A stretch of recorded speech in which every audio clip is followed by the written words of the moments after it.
دیوی چرا ورسیدم مدینه تا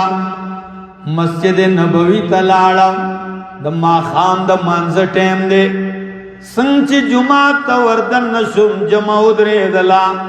د الله حبیب مخې ته ولاړ دی الله اکبر فاتحه یې ویلا او بیا چې د قرآن دا سورت شروع کو جبیر وی کم سورت والطور وکتاب مسطور فی رق منشور والبیت المعمور والسقف المرفوع والبحر المسجور ان عذاب ربك لواقع ما له من دافع يوم تمور السماء مورا وتسير الجبال سيرا چې قرآن وی زما پیغمبر سمرا خون بے کو سمرا اثر بپکیو وی روان دے دا اللہ حبیب قرآن وی روان دے پتقیو عجیبہ خوگندہ تر دے پوری چی دے آیت لا دا صورت طور راو رسیدو کم آیت تے ام خلقو من غیر شیئن ام هم الخالقون ام خلقوا السماوات والارض بل لا یوقنون وچ دے آیت راو رسید نیز دیوا چی مازما دازڑ چاو دیوے یہ اثر دا سے کو عربو پوئے ہو کن بمانا نیز دے و ماوی چی زما دا زڑ چوی چی سنگ سلام گرزو نبی علیہ السلام ویرا پاسیدم ما چغکڑا ماوی نوری خبری بر رستو کو ولد اللہ سرا مخی کا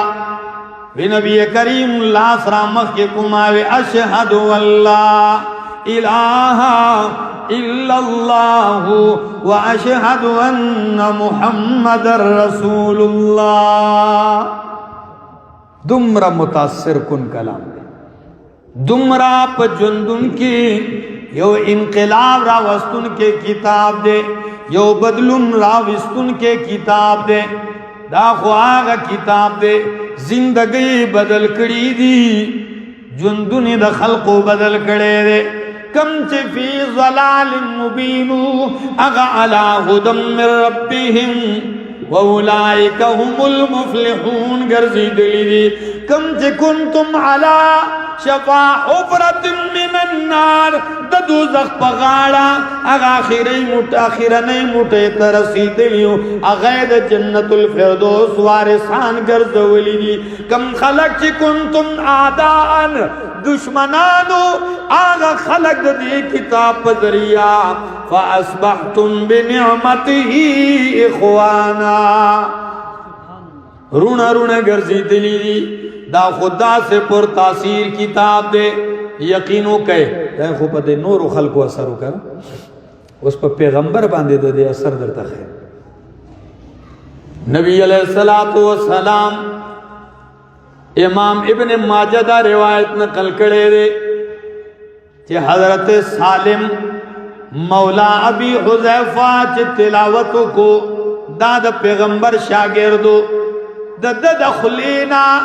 دیپ خوگ آواز سرچ قرآن واوری دا اللہ پیغمبر نو داسم لائے ورلوٹا کولا وی جڑلو بیائی سوئی الحمدللہ اللذی جعل فی امتی مثل آدھا اللہ سا شکر دے تازما پا امت کی دا قرآن دا سے قاریان پیدا کری دی دا سے قرآن ہوئی یہ مثال در تبل پیش ہو حضرت ابو موسیٰ اشعری رضی اللہ تعالیٰ عنہ دو مسلم حدیث تھے اللہ نبی علیہ السلام دشپی روان دے جمعات تا تاسے لگ بارو گرزے داغه د کور د خوانه تیریږي داسې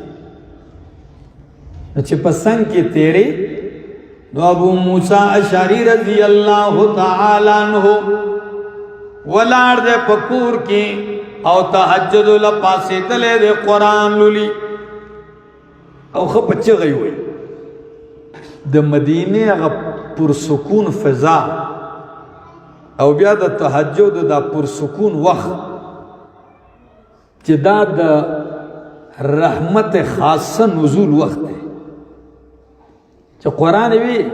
نبی علیہ السلام د په دروازه تیرې داس ودرې आवाज را روان دی نو ودرې ورته